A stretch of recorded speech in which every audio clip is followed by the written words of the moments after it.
Дами и господа, добро вечер, добродојдовте во уште едно издание на Бизнис класа, овозможено од Diners Клуб Македонија. Јас сум Мишко Иванов. Пред да ви ја презентирам нашата гостинка со која што ќе разговараме вечерва, потсетување, претплатете се или лайк и сабскрајб на нашиот YouTube канал Мишко Иванов и секако и на социјалните медиуми Instagram, Facebook. Дали EOS Matrix е баук за граѓаните или пак неопходен финансиски механизам? За дисциплина се разбира. Како се наплаќаат долгови во Македонија? Каде е границата помеѓу бизнисот и човековата судбина? Колку македонците навистина должат и зошто се повеќе граѓаните тонат во долгови, во кредити и во финансиски проблеми? EOS Matrix, прв човек или прва дама Катерина Бошевска, добре дојдовте. Добре ве најдов.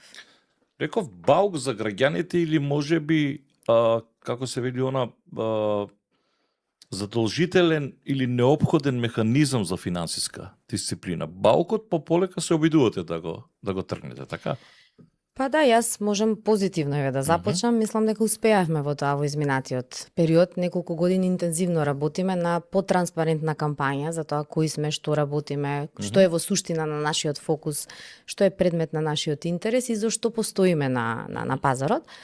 И мислам дека и реакциите и она што го добиваме како повратна информација од пазарот е дека некако го разбивме тој баук и луѓето не перцепираат навистина како активни чинители во тоа да се придонесе кон заздравување или заживување на економијата кај нас.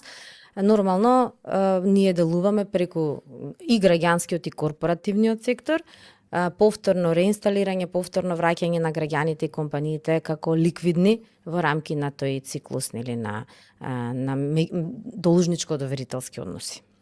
Извршна директорка на EOS Matrix. EOS Matrix е германска, така? Да, германска, 100% германска компанија. 100% германска компанија. Сега, што точно прави EOS Matrix? Знаете, вака во јавноста ќе слушнете дека EOS Matrix ги има преземено сите долгови, ако можеме така да кажем, на луѓе заглавени по банките и дека сега практично вие ја вршите таа работа, значи претходно беше телефонско јавување, имате долг од, карикирам, таа и таа банка, требате да го платите до тогаш и тогаш. Што прави денес EOS Matrix? Па да, EOS Matrix пред се се трансформираше во финансиски инвеститор. Тоа е нашата главна дејност, можам да кажам, што полека се наметна од централата, од европските пазари, па наваму. Кај нас некако последни успеавме како држава да го трансформираме тој процес.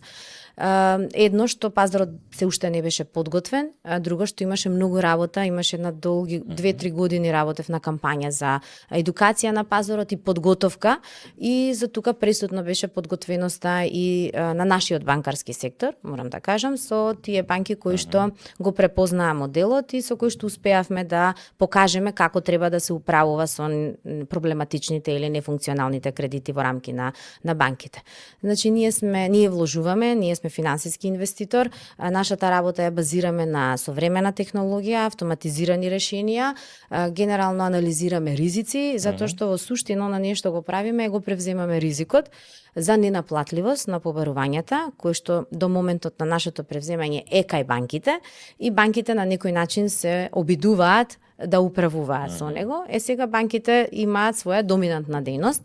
Нели, ова не е дел од нивната основна банкарска дејност и токму затоа, согласно препораките на Европската централна банка и поголемиот наплив на нефункционални кредити кои што се случуваше во изминатиот период, се формираше и се зајакнуваше така наречениот втор пазар, секундарен пазар на финансии. И на тој пазар делуваме ние. Значи, ние ги превземаме побарувањата, како што рековте, од банките и продолжуваме со процесот на наплата. Но ние не вршиме банкарски операции. Што тоа? Не вршите... Не вршиме повторно кредитирање или репрограмирање, како што го прават банките. Да, ние се трудиме, продолжуваме од моментот на превземањето со состојба на долг, побарување кое што го имаме и од тој момент се трудиме да одиме кон реализација и наплата. Значи се сопира пресметка на банкарска камата во моментот на превземање се до тој момент што е пресметка сметано преминува кај нас и од тука па натака ние имаме јасна слика за тоа во која фаза се наоѓа нашиот корисник сега и се трудиме да влеземе во процес на комуникација и да најдеме соодветно решение.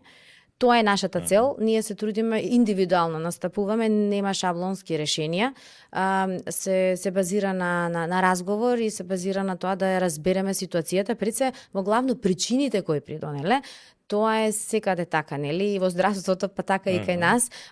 Суштината и одговорот лежи во причините кои придонеле да дојде корисникот во една таква позиција. Ева, да упростам, бидејќи отворивте неколку теми, од неколку големи банки ги имате преземено сите тие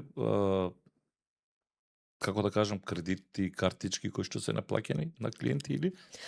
Ние превземаме она што банката ќе го подготви како портфолио за продажба. Обично станува збор за нефункционални кредити кои што се во вонбилансната евиденција на банките. Што е нефункционален кредит?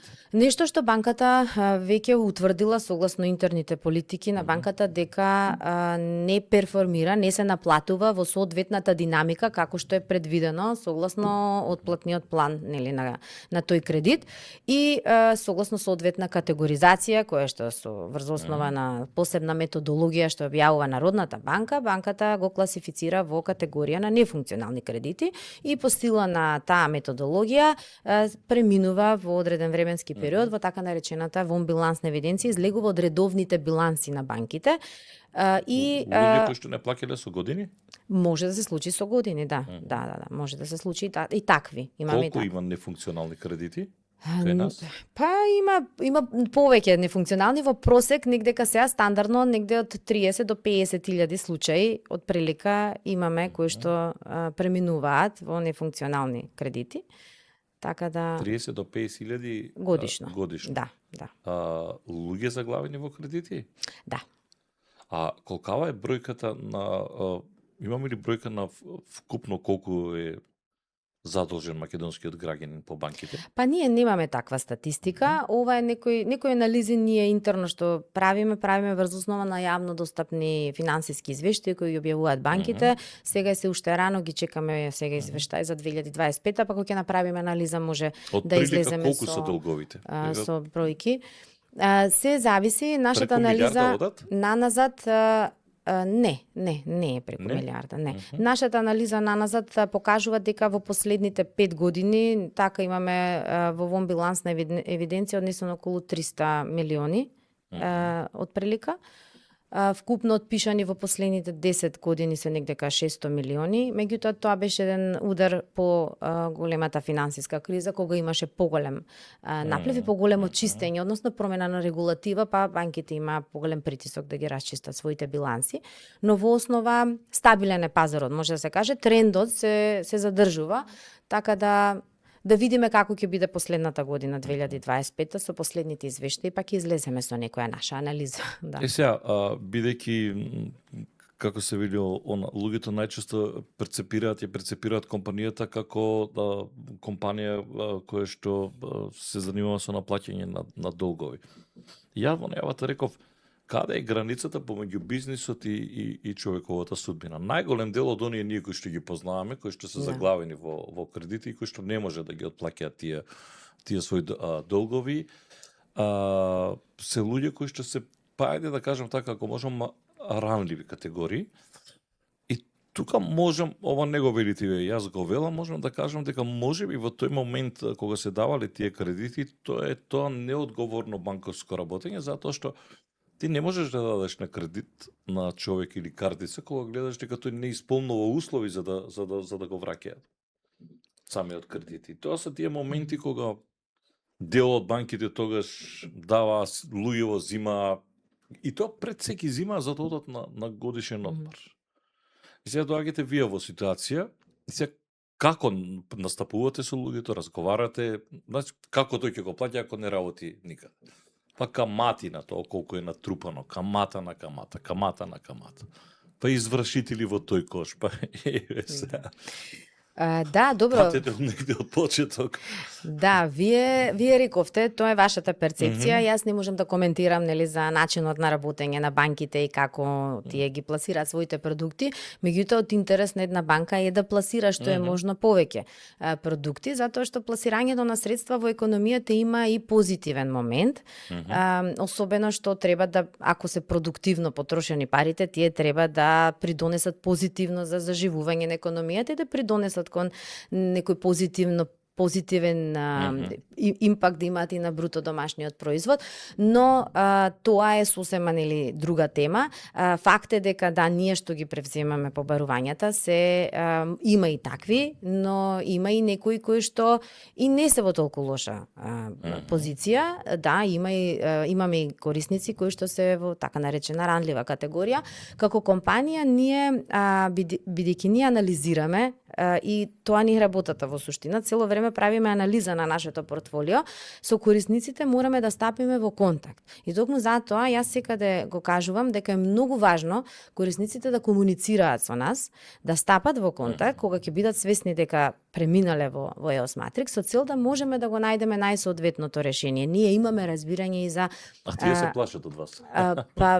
Затоа се трудиме преку транспарентно отчетно работење на вистина ние да покажеме како што која е нашата цел, бидејќи во моментот кога ќе стапат во контакт, верувајте дека решението го наоѓаме заеднички, заедно со корисникот, и тогаш и корисниците стануваат свесни дека навистина тоа им требало. Токму таков разговор, таква помош, затоа што како што реков на почетокот, ние влегуваме во причините. Се трудиме да анализираме што довело до оваа ситуација, па потоа заеднички со корисникот го наоѓаме соодветното решение. За оние кои што се навистина во тешка состојба, ранливи категории, ние како компанија, социјално одговорна и општествено одговорна компанија, ние навистина се трудиме еднаш годишно да направиме добра анализа и да идентификуваме една така група на такви наши корисници кои што навистина се во неможност и се трудиме да им помогнеме, па и ние правиме целосно отпишување, ги известуваме и тие добиваат соодветна нотификација дека отпишување на камати, претпоставам, не на долг. Не, целосно им го отпишуваме долго, да. Се трудиме да им одговориме на ситуацијата во која што се наоѓаат.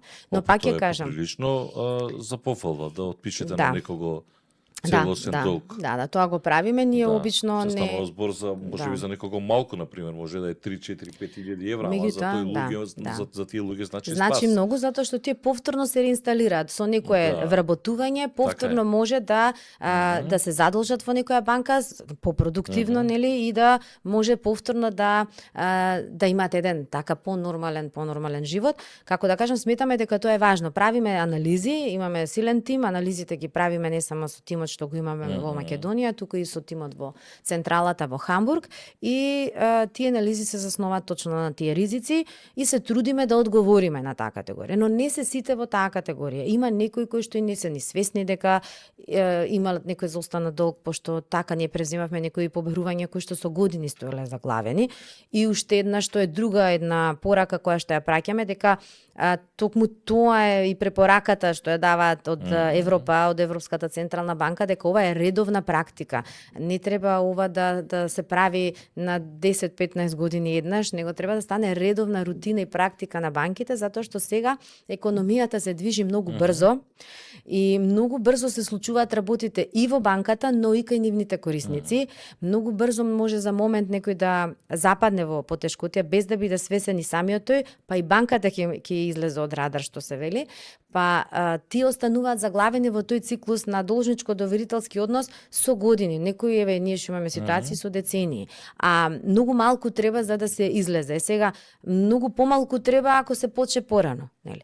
Тоа е пораката и затоа ние алудираме дека треба да влеземе во системот многу порано за да можеме на вистина да придонесеме за она што сакаме да го направиме со нашата инвестиција, да придонесеме и на економијата да може тој ритм да се движи побрзо, затоа што нели сите се стремиме кон тоа да го пораснеме малку бруто домашниот производ, секој треба на свој начин да придонесува. Добро, колку може да се биде суров во овој бизнис и колку може да биде човек со емоции? Некогаш кога ќе видите луѓе, можеби не вие, колку вработени сте? 120 сме вработени. 120 луѓе кои што работат исклучиво на ова. Некогаш секако да го кажем, тоа треба да бидеш посуров или треба или зависи од тоа што ќе начекаш на терен. Зависи од Колку ве ситуацијата. погодуваат емоции, знаете, кога ќе ги видите луѓето, едноставно нема од каде да плати Секако рата. работата не е лесна. Да, работата не е лесна, работата е исклучително стресна за колегите. Тоа нас не е јасно, затоа ние се трудиме да разговараме, да ги разбереме и да дојдеме до взаемно прифатливо решение. Значи има секакви ситуации, така да тоа се различни судбини со кои што ние се сретнуваме. Но воопштено кажано, овој тип на работа не е лесно. Тоа е нешто слично како исто кога извршителите работат својата работа, кога излегуваат на терен. Нив паич не ги сакаат, нив ги блукаат цело време. Па да, знаете како, тие се последните во тој еден процес, тие се последните и веројатно затоа тие го реализираат оној процес на наплата на побарување и нормално тие тука е тој стрес веројатно кај луѓето, знаете, кога ќе дојдат тие последниви, кога ќе дојде извршител на врата и на луѓево едноставно на некој косин се крева, кај некој знаете, ние прилично делува трогателно. Јасно.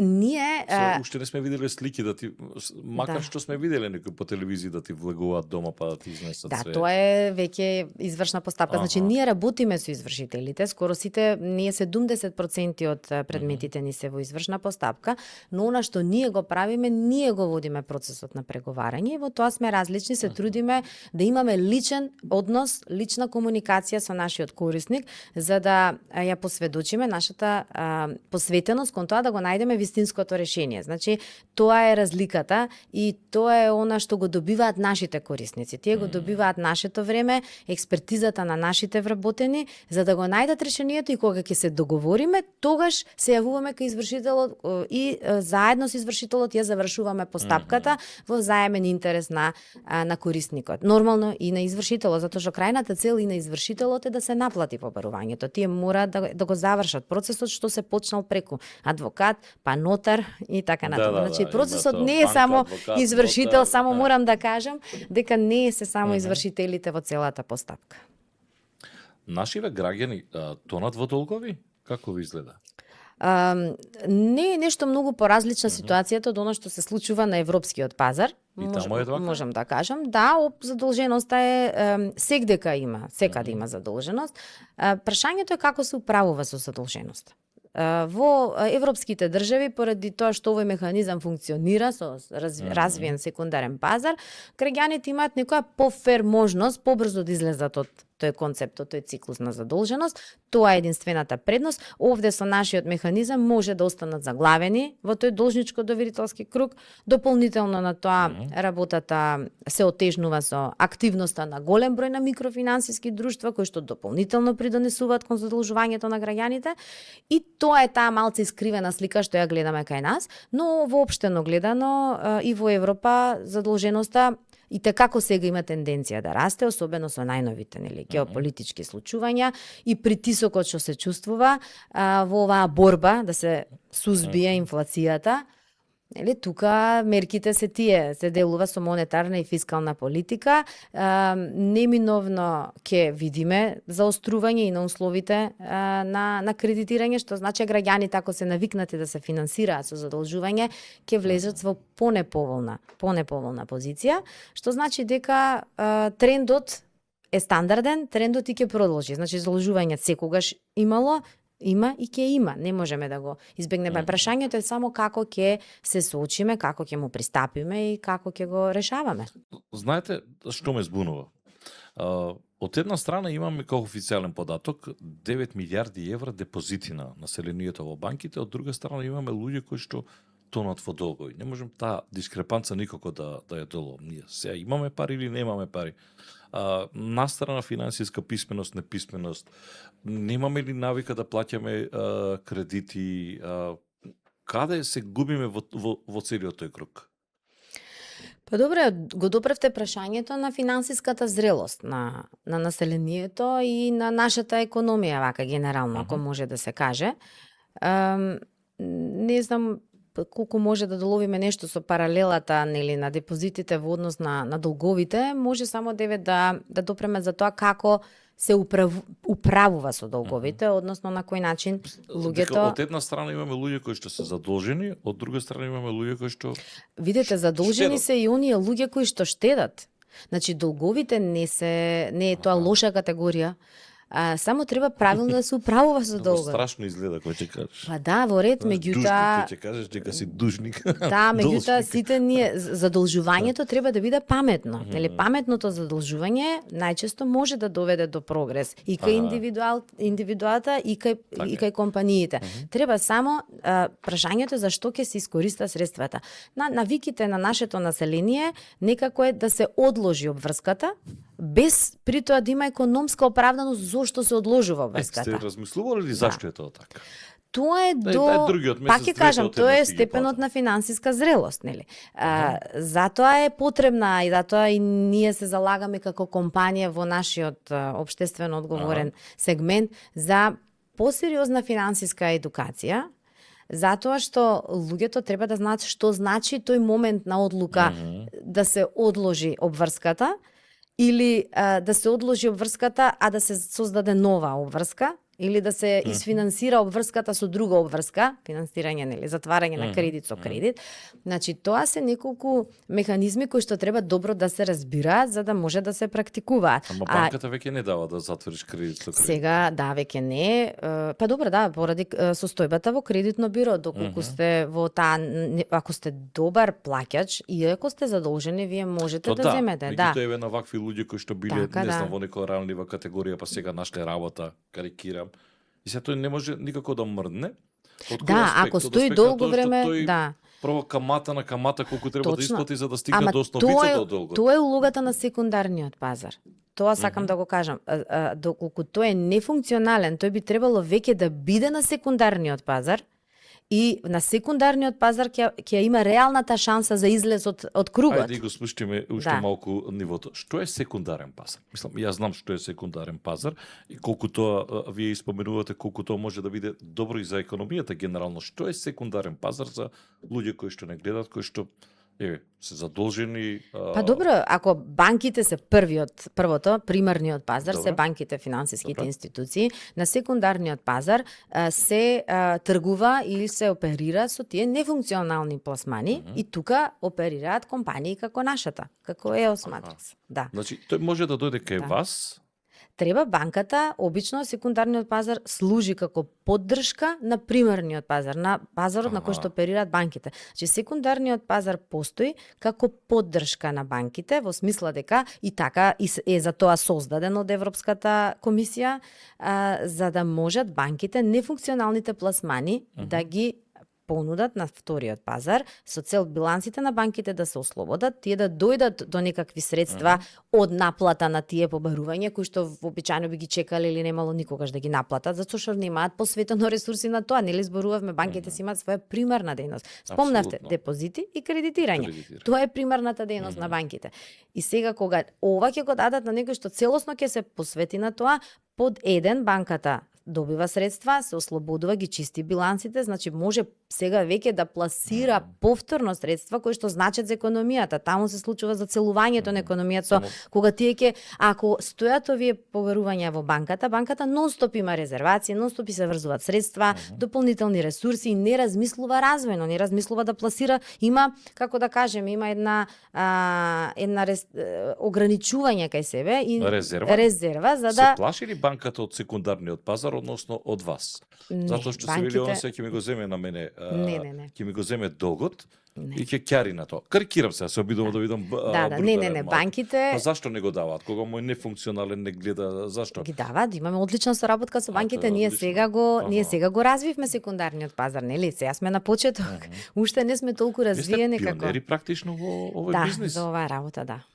Сега добро е што еве луѓе сватија дека конечно, значи, Да. ако е заглавен и ако е блокиран од извршителот едно друго, може би е подобро да дојде кај вас и да се договори луѓе вака и вака. Може ли да ми помогнете? Така оди тоа? Не зависи тоа од индивидуата. Тие треба си имаат своја кредитна линија во рамки на банката и редовно да си ја сервисираат ако не ќе западне за во зборам за оние кетоне. нефункционалните веќе кои што се Па, потонати веќе. Па добра, ма нефункционалните тоа треба банката да ги продаде за да дојдат кај нас. Значи ние не можеме да одиме да го побараме, тој ми треба мене, него Аха. банката припрема портфолио како што си оди по протоколот и по процедурите во методологијата. Народна банка направи посебна методологија за. Не, го срамота тие банки кои ќе ги удрат тие. Сега ја како човек прашам кој ќе ги Не, добри се. ахна тоа Не. камативе тамо на камата некој што не плаќал Банкарското 10 работење години на- настрана неодговорното работење на граѓаните и она Да. финансиско неодговорно, не плаќам рата, ама Банкарското работење си уредено со законот за банки, нели го редува и го контролира Народната банка и ние имаме релативно, мислам, стабилен и здрав банкарски систем. Тоа е нормално, одличен ни е да. системот. Така да таму тука немам сомнеш дека банките си тераат како што треба, да тераат во моментот она што сега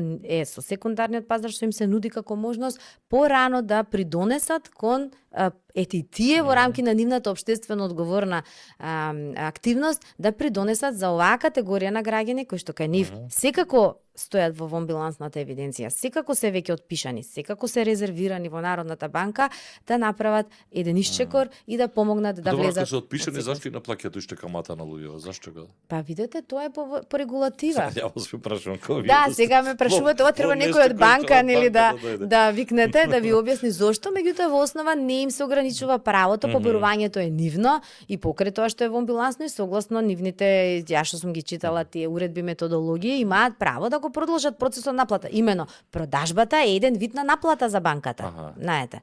Они се супер од аспект на тоа што ќе ви кажат што има ние да се сакираме 100.000 налогчиња ако пуштиме од денот по 1 евро, 100.000 евро имаме само од налогчиња пуштени, да не говорам за банки. Видете, да се не зборам работи за банки, за- да не ве ставам и вас во Да се непријатни работи за голем обем на и голем број на индивидуални побарувања кои што верувајте кај банките на вистина влегуваат во еден систем каде што нема толку индивидуално гледање и анализа, едноставно не е возможно. Токму и затоа по напливот по финансиската криза во 2008 тоа почна Европската комисија го формираше сето ова како концепт затоа што се соочи со фактот дека банките имаат голем број на ненаплатливи побарувања на кои што не може да им се посветат затоа што во спротивно не би биле банки, а на економијата и се потребни како банки. Тоа е идејата, за тоа и секундарниот пазар, за тоа постоиме и ние да ги поддржиме банките во процесот, ние за нас да вложиме, да инвестираме, да им ги затвориме тие побарувања, тие средства тие да ги искористат во паметни вложувања, повторно да вложат за целување на економијата, зашто на економијата и се потребни финансирањата кои што ги прават и кредитирањата што ги прават банките на пазарот. А ние да се фокусираме да ги избавиме граѓаниве и компаниите од овој процес во кој што западнале некогаш по нивна вина, некогаш не по нивна вина, некогаш поради X несакани ситуации, убаво ги споменавте, но да не сега вадиме од контекст нели одредени ситуации. Така да се работи сепак за голем број на граѓани и компании кои што банките немаат индивидуално увид кој за што се работи. Како рековте, колку граѓани има? 30, како рековте? Немаме се уште официјална, ова е Аха. некоја просечна статистика што се вадеше од на база на изминатите години, меѓутоа од прилика 30 до 50 илјади граѓани годишно во просек до сега, упросечено, спаѓаат во нефункционални. А тоа не е многу, не е воопшто мала бројка. Не е мала бројка, за нашата економија не е мала бројка, не, апсолутно се слагам. Не е мала бројка и треба да се работи на тоа. Како една дама се нафаќа на ваков ризик? Вие колку време сте во EOS Matrix? Јас сум во компанијата 20 години. 20 години. 10 години сум позиција? генерален директор, Генерален 10 директор. години, да. И што ве мотивираше да се фатите кога знаете дека прво на какво подневие сме? Океј, да, пионерски чекори, меѓутоа не ви беше страв? Видете, ние работи оваа работа не бара многу храброст, бара знаење. Значи, работата и водењето на оваа компанија, бидејќи од финансискиот свет, бара пред се финансиско знаење, длабоко познавање на макроекономијата, банкарското Затоа работење. ме праша, бидејќи сте Така да, да. во држава каде што сите се знаат. Добро, Така. тоа е Така, генерален синдром. Колку ви си има случајно да ви кажа, чекај јас да ти кажам, ти не знаеш. Мислам дека на сите ни си има случајно тоа.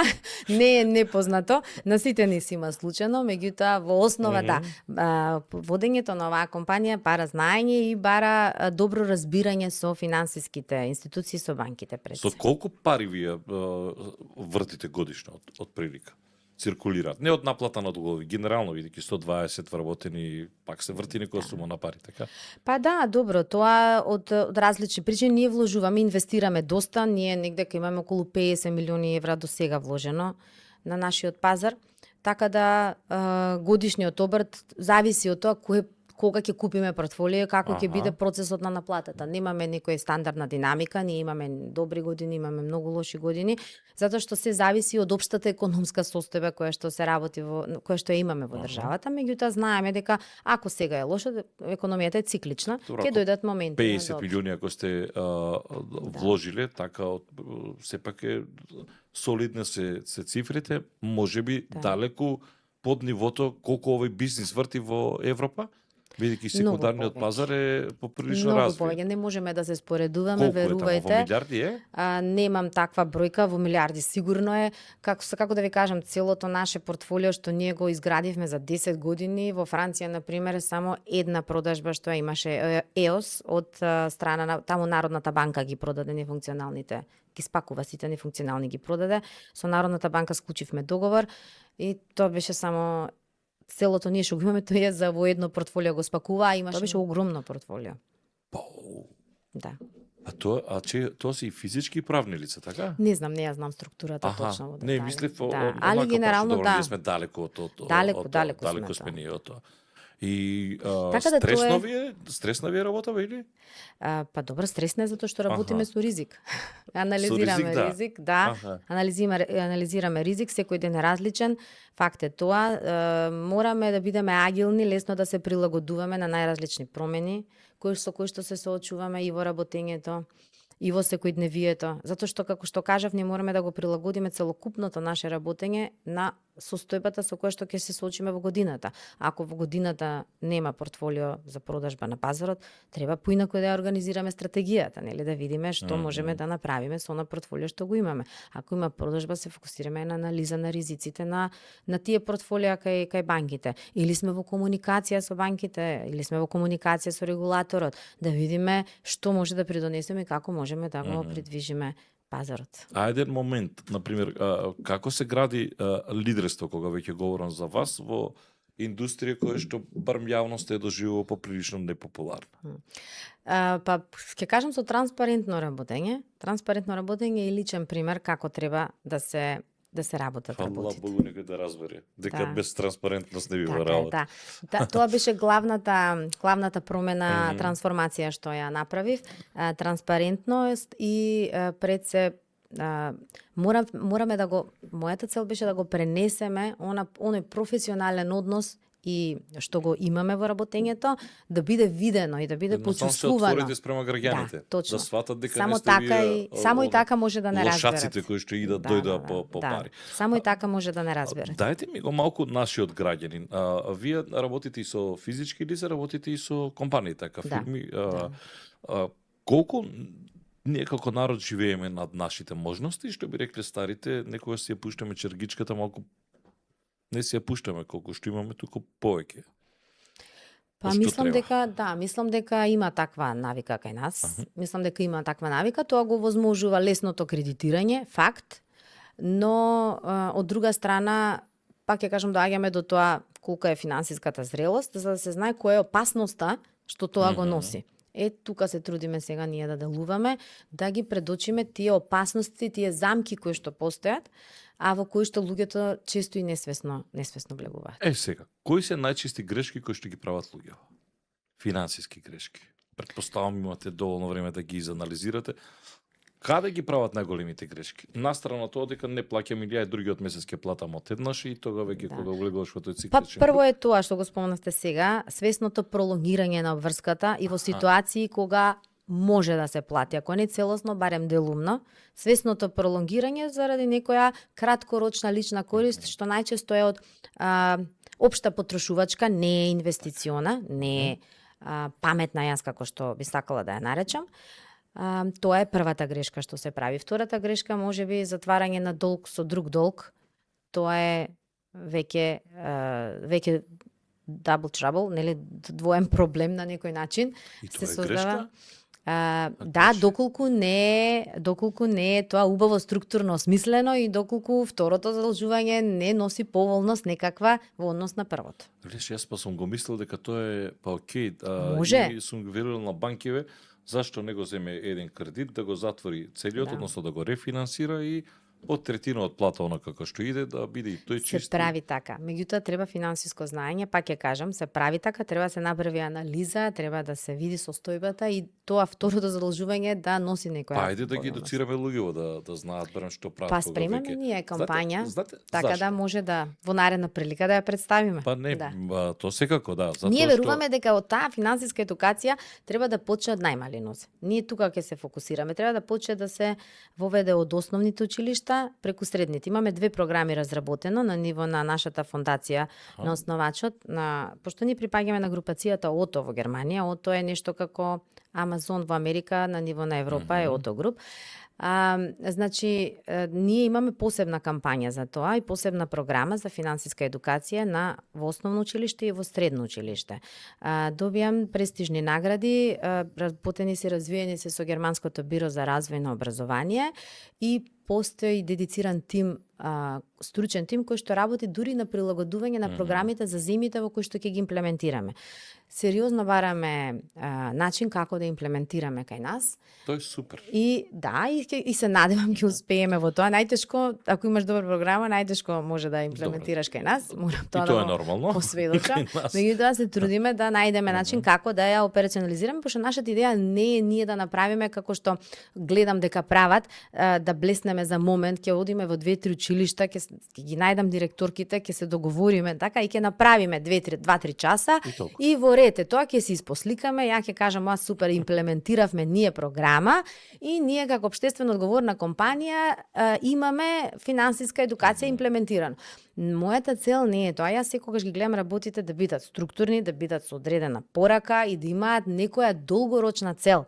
Идејата е ако го правиме, да го направиме, да влезе во рамки на образовен систем, затоа што програмата е квалитетна, значи не е ова нешто од Германско биро за развој на образование развиена, значи сигурно има своја тежина, да влезе во рамки на образовниот циклус, за да можеме на децата да ги научиме како треба. Сега веќе дечињата во 8 оделение, 9 оделение со картички оперираат. Значи треба да знаат со што се соочуваат.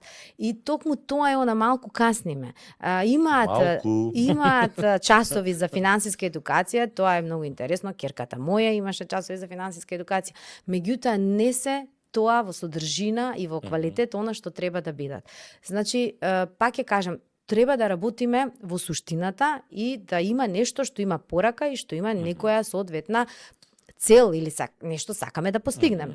Тоа е едната програма и втората е за среднистите, за во средна школа, тоа е по напредна програма, веќе тука ги учиме на анализа на ризици, еве овие аспекти што ги зборуваме, зашто знаете среднистите и помладите, можеби ете адолесцентите, се па друга една ризична категорија.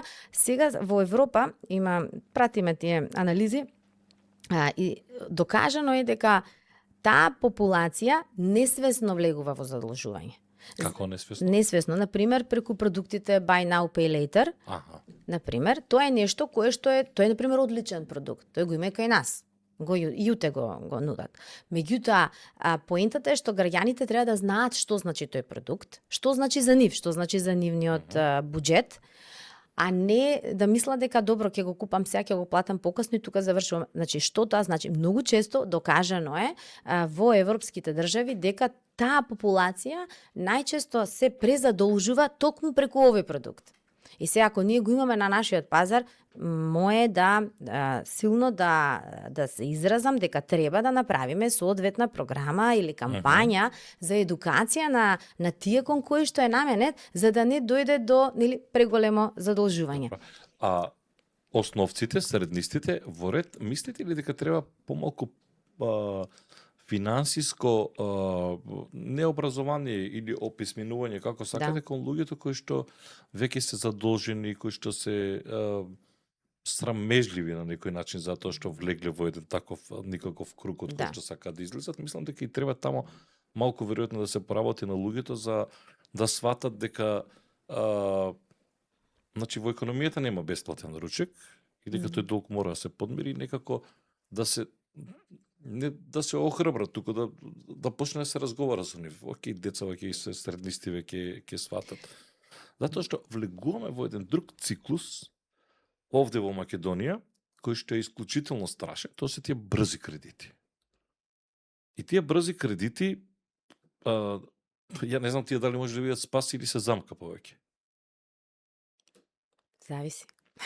Зависи од низ која перспектива се гледа. Од било брз кредит, како со лична карта ти ти дават брз кредит, а во банка не можеш да добиеш кредит. Јас тој момент не можам да го сватам. Значи, кога ќе видам кој се зима брз кредит, мене не ми е јасно како тоа се добро. Тоа е така затоа што кај нас е така поставено. Инаку брзи кредити можат и банките да даваат, современите дигиталното банкарство и така натака. Предвидуваат такви.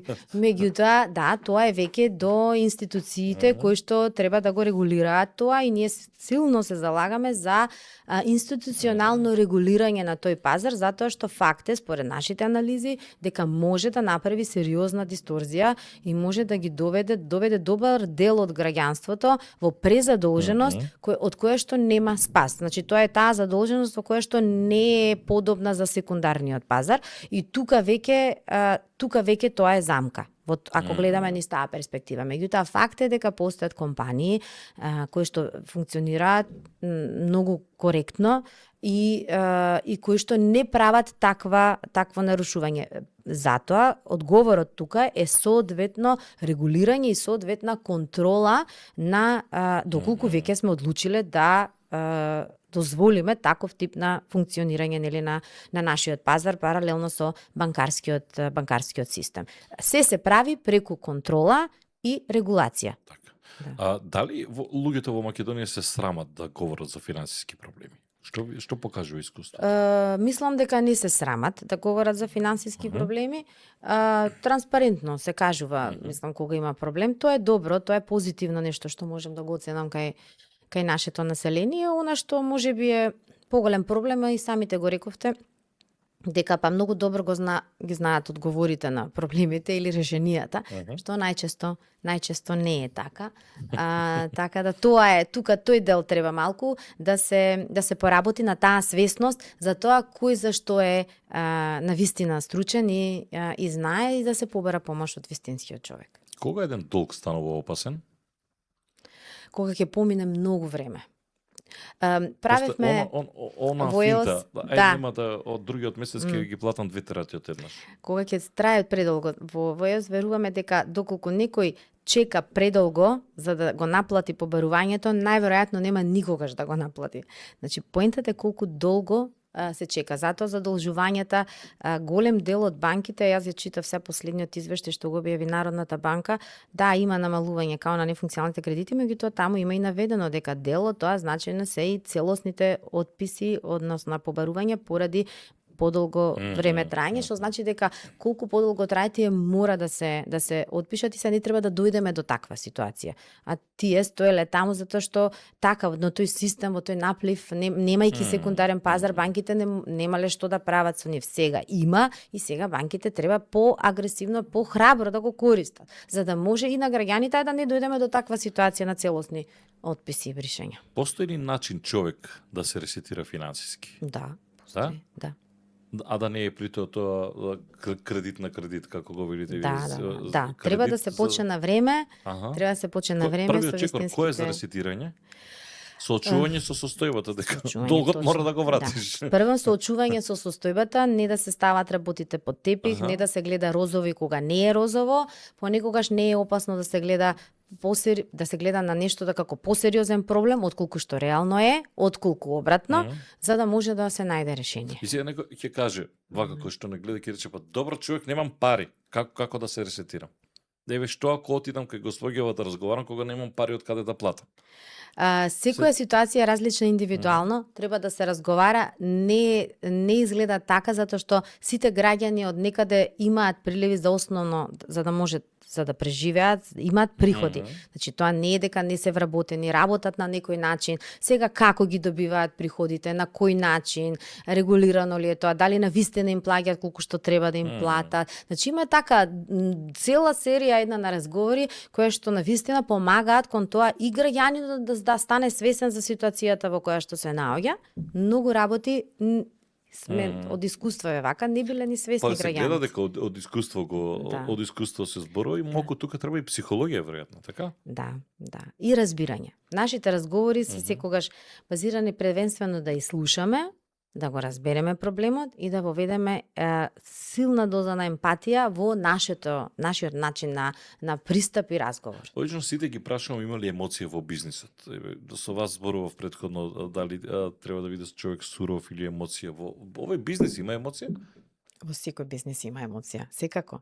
Не може емоциите се составен дел од нашиот живот. Нели обично Тие вика ги нема во носиме бизнисот со нас. емоција она. Не, тоа порано така, сега емоциите и треба да се осознаат, емоциите треба да се извадат, треба да се разработат со цел и успешно да го сработиме бизнисот. Како компанија работите на дигитални алки, автоматизација, тоа е Да. прилично актуелно таа вештачка интелигенција, колку тоа може да биде предност или хендикеп во целиот овој случај, особено во Македонија, кога ние говориме за финансиска писменост, па сега уште и да генерираме платформи, не знам. Ние сме храбри во тој дел и веруваме дека можеме да направиме разлика и во тој сегмент. Активно работиме и мислам дека може да бидеме и првата компанија во рамки на групацијата која што ќе воведе вештачка интелигенција во секојдневното работење. Како би следела таа во вашиот бизнис? Ќе примиме нов колега вештачки агент. Робот? Да.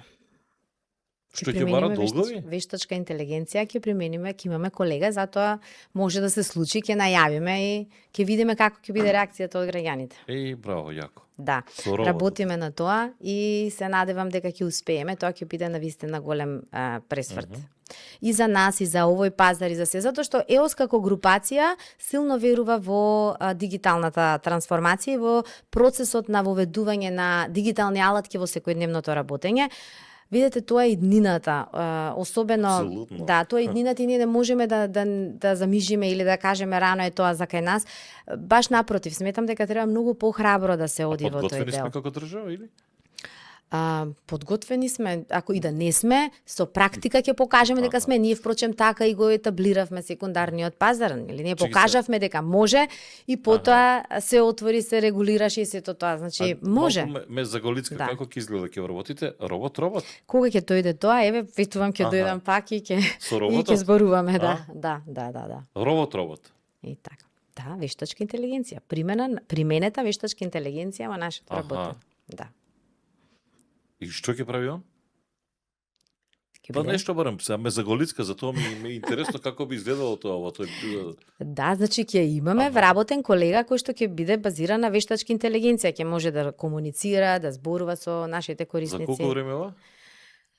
Во развој сме, ќе се Браво. надевам, јас се надевам, интензивно работиме, се надевам наскоро ќе биде, Браво. да.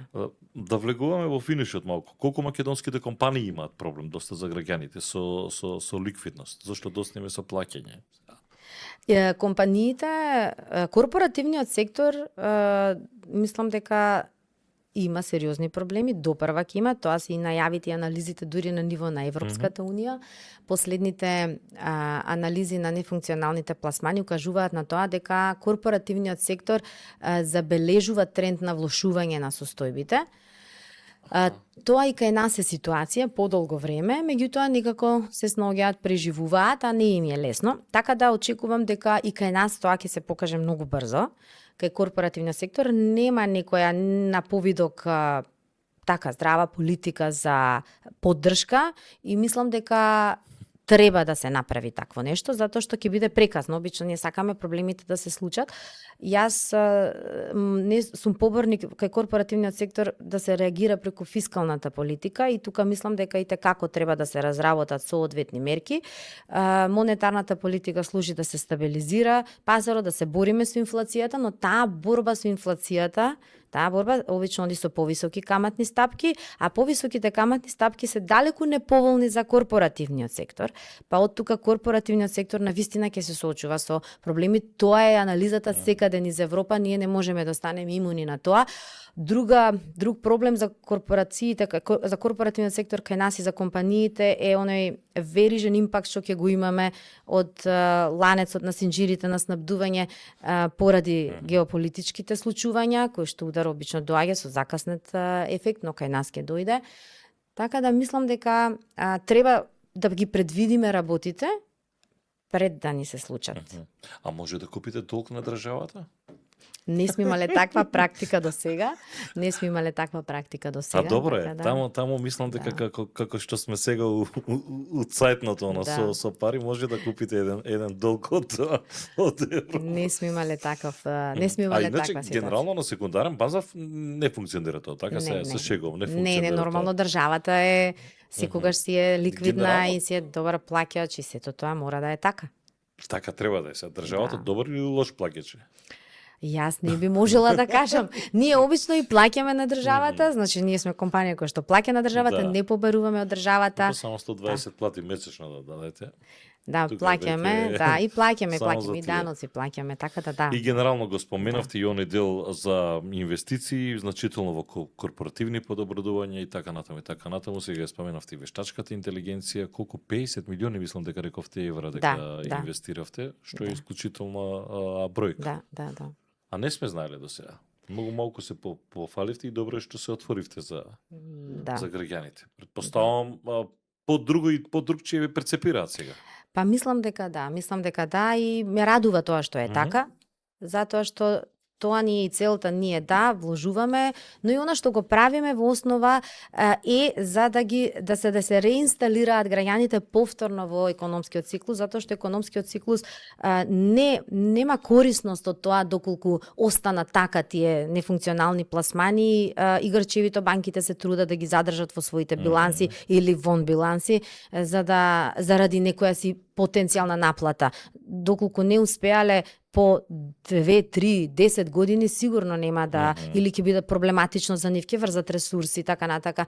Значи, верувајте дека тоа е потребно, тоа е нужно на економскиот циклус како целина да се сврти, а идејата на парите е да се вртат, тоа е идејата. Неколку блиц прашања за крај, кеш или картичка? Картичка дефинитивно. Кредитна? Картичка. Дебитна, кредитна? Немам јас проблеми со кредитирање и со задолжување, сметам дека тоа е и пожелно доколку дава прогрес, односно придонесува за развој. Да. Што никогаш не треба да се купува на кредит? Не знам зашто не би требало, што не треба да се купува на кредит, не ми текнало вака што на кредит. На одмор треба да се оди со кредит. Да земам кредит за да одам на одмор? Па може да кажам дека не сум поборник за таа опција. Добро. Да, фала на помошта. Мене не би ми текнало на тоа да го финансирам со кредит. Дали богатството носи мир? Знаете како, богатството треба да донесе стабилност пред се, стабилност, и кога ќе се најдеме во една состојба на стабилност и на сигурност, тогаш ќе имаме мир. Тоа е пресудно. Ја мислам дека богатството првен треба да работиме да ни донесе стабилност и сигурност. Најдобра инвестиција? Па најдобра инвестиција е секако она која што на долг рок носи приноси, при тоа не го ангажира вашето време, а ги елиминира сите ризици. Ова многу добро. Да. Македонија за 10 години, оптимист или реалист? Јас сум оптимист по природа, верувам во Македонија, само треба многу да работим, имаме на вистина многу работа. И за крај порака до сите, да не биде само порака до дамите, затоа што цели ми конона родова еднаквост, порака до сите оние луѓе кои што не гледаат. Вие сте начело на една, јас ќе кажам, па моќна институција која што е пред се со германски корени, EOS Matrix. Која пораката која што ќе испратите еве до луѓето? Па пред се би сакала Должници, недолжници, извинете. Да, не без разлика нели на која страна се од тој должничко доверителски однос. Пред се ќе кажам, верувајте во образованието, треба да се вложува во континуирана наобразба и на тој начин ќе стекнеме верба и во себе и пред се да тргнеме од личен пример за тоа како сакаме да живееме. Првен да се запрашаме и да видиме што ние правиме, кој е нашиот пример, што го ставаме во општеството и потоа да ги критикуваме другите. Благодарам што бевте во бизнис класа. Благодарам на можноста. Катерина Бошевска, прв човек, генерална директорка на EOS Matrix, во бизнис класа, овозможено од Diners Club Македонија. Вам почитувани ви благодарам што бевте со нас. Се гледаме повторно за 7 дена, не забравете. Претплатете се, кликнете лайк, сабскрайб на нашиот YouTube канал Нишко Иванов, на социјалните медиуми, на Facebook, на Instagram. За 7 дена се гледаме повторно. Довидување.